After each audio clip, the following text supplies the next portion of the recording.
Et bonjour Julien Bayou. Bonjour. Merci d'être avec nous pour Merci la à vous. rentrée des 4V. C'est aussi la rentrée de votre parti qui doit se réunir à partir de demain pour ces journées d'été au Havre. Climat, environnement sont évidemment au cœur de l'actualité. On va en parler. Et j'aimerais comprendre quand même, parce que vous devriez être au centre du jeu politique en cette rentrée. Tous les sujets mènent encore une fois au climat, à l'environnement que vous défendez depuis des années. Et non, l'invitation du rappeur Medine que votre parti maintient pour ces journées d'été continue de faire polémique. On a l'impression que Europe Écologie Les Verts aime bien parfois se tirer des balles dans le pied. Est-ce que c'est ce que vous ressentez? Non, après, c'est vrai que j'aimerais qu'on soit concentré sur la canicule et les solutions que nous pouvons apporter sur le sujet. Je pense en particulier au travail énorme que font les maires écologistes partout dans le pays pour permettre d'éviter comme ça ces canicules qui font du tort, hein. On le mesure mal, mais il y a plus de morts de la chaleur depuis 10 ans que de morts sur les routes. On va en parler, mais ces maires écologistes, justement, de Strasbourg, de Bordeaux, ils ne veulent pas venir au Havre à cause de cette invitation. Voilà, je ne peux pas éluder le sujet. Il y a eu une invitation à ce rappeur qui en fait qui est du Havre. C'est pour ça que nous l'avons invité. Un invité parmi d'autres, mais qui a fait un tweet, disons les mots immondes, antisémite. Depuis, il s'en est excusé. Il y revient d'ailleurs dans deux interviews aujourd'hui. Paris-Normandie notamment. Voilà. Ça n'est pas suffisant. Voilà. Disons les mots, l'antisémitisme est un fléau qu'il faut combattre et on a besoin vraiment d'y revenir sans cesse, puisque rien n'est jamais acquis.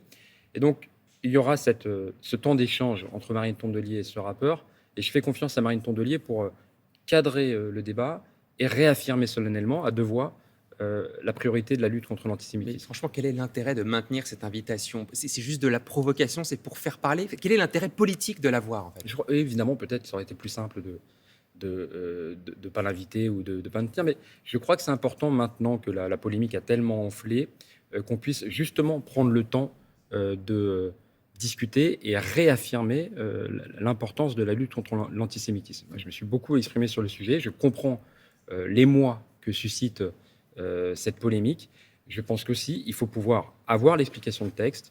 Je compte sur Marine Tondelier pour l'avoir demain. Mais est-ce qu'au final, effectivement, quand on voit l'intérêt politique qui est quand même pas vraiment positif de maintenir cette invitation, ça aurait pas été plus simple de dire ok, on a fait une erreur, et bien tant pis, on annule cette venue? Peut-être, mais puisqu'il s'en est excusé, je pense qu'en fait, on a besoin de cette explication de texte. Oui, enfin avant, il avait fait la quenelle de Dieudonné, il s'était excusé, il avait tenu des propos homophobes, il s'en était excusé. Enfin, c'est facile de s'excuser. Peut-être ça aurait été plus simple.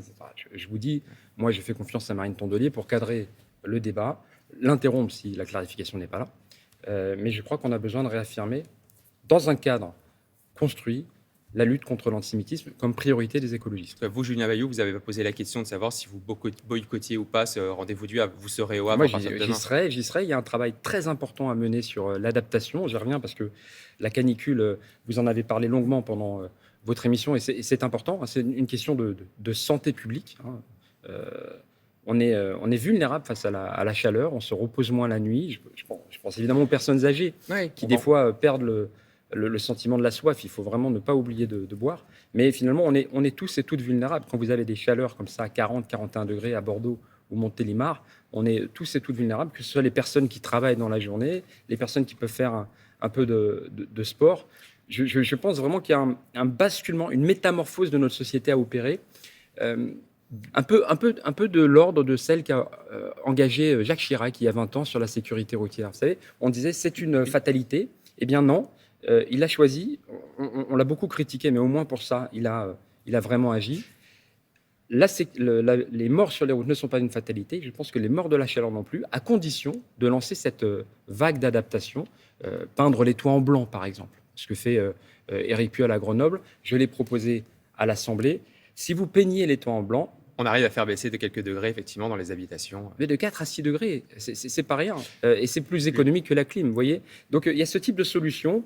Les maires... Donc, il y en a, Julien. Effectivement, juste pour finir, sans cette polémique, effectivement, vos sujets seraient au cœur de l'actualité. On en a parlé dans le journal, plus 15 degrés par rapport au normal aujourd'hui à Toulouse, plus 14 à Bordeaux, très bien. Est-ce que cette carte des vigilances qu'on voit aujourd'hui, la journée la plus chaude après un 15 août, c'était lundi, on ne va pas devoir s'y habituer? Au final, est-ce que le risque, c'est parce qu'on dise, bon, bah voilà, oui, il y a des températures extrêmes comme d'habitude? Mais je ne crois pas, justement. Je pense qu'il y a un enjeu impérieux à lutter contre les émissions de gaz à effet de serre. Avec les écologistes, nous luttons au Havre contre le terminal méthanier flottant qui va importer du gaz de schiste des États-Unis. C'est toujours plus de CO2 dans l'atmosphère. Évidemment, il faut lutter contre chaque fraction de degré supplémentaire qui provoque ces dérèglements. Les feux aux portes d'Athènes, je pense que ça doit évidemment nous alerter après chaque alerte.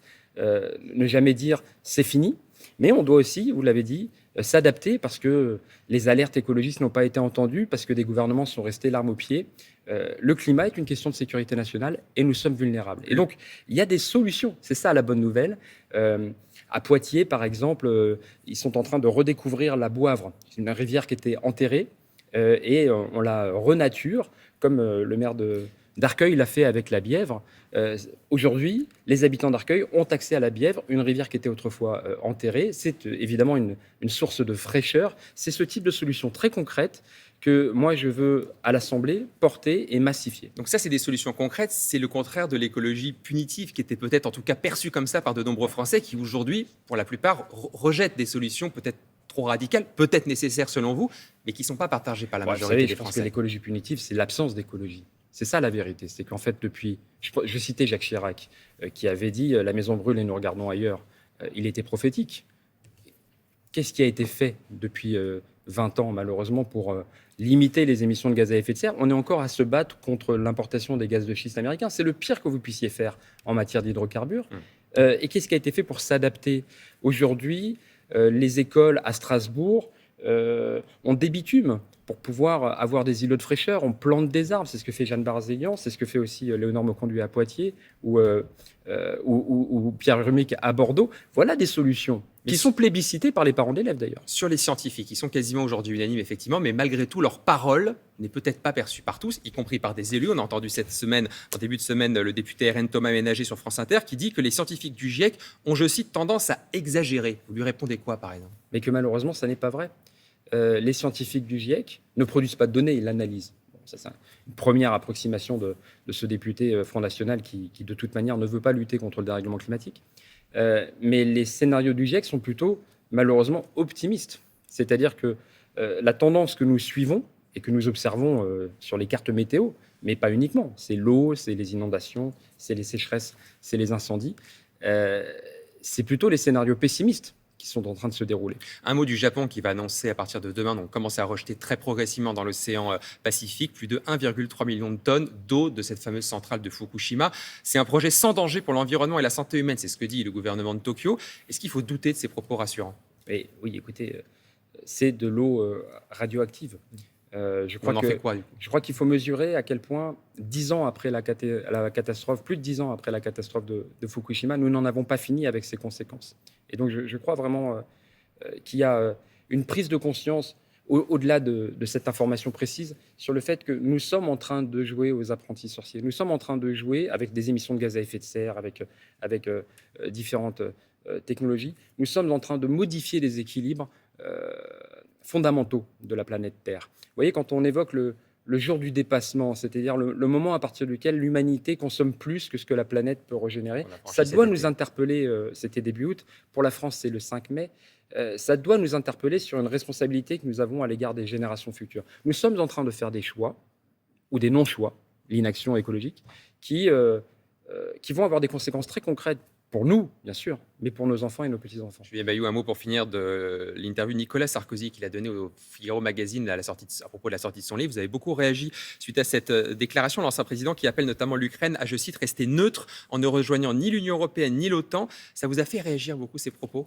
Oui, j'ai été choqué parce que l'ancien président, on lui doit le respect, puisque c'est l'ancien président, mais il n'était pas fait mention du fait qu'il est payé par les Russes. Il est commissionné à plus de 3 millions d'euros par un grand assureur russe, et je pense que ça influe ses propos. Et donc, quand il parle... Il est sous influence de la Russie, pour vous? Qui parle? Est-ce que c'est l'ancien président de la République, qui a une vue sur le monde, et c'est son droit, ou est-ce que c'est un influenceur russe? Et je pense que quand il relaie comme ça, aussi explicitement, le discours du Kremlin, l'Ukraine doit être neutre, c'est-à-dire neutralisée. C'est-à-dire qu'en fait, que dans quelques années, si elle n'a plus d'armée, la Russie peut intervenir comme elle veut, vous voyez. C'est ça, les vues du Kremlin, c'est ça le discours de Vladimir Poutine. Je pense au contraire qu'on a un besoin impérieux pour l'Ukraine, pour la France et pour l'Europe, d'apporter notre solidarité sans faille à l'Ukraine, que ce qui se joue là-bas, c'est l'avenir des démocraties contre les dictatures, et que la manière dont nous soutiendrons ou non l'Ukraine et la manière dont elle obtiendra victoire ou non jouera beaucoup sur les équilibres géopolitiques à l'avenir. Est-ce que les démocraties occidentales permettent une annexion comme celle de la Russie qu'elle veut faire en Ukraine, enverra un signal de par le monde. Julien Bayou, député écologiste de Paris, merci d'avoir fait Merci la à rentrée vous. des 4V et bonne rentrée à vous. Bonne journée.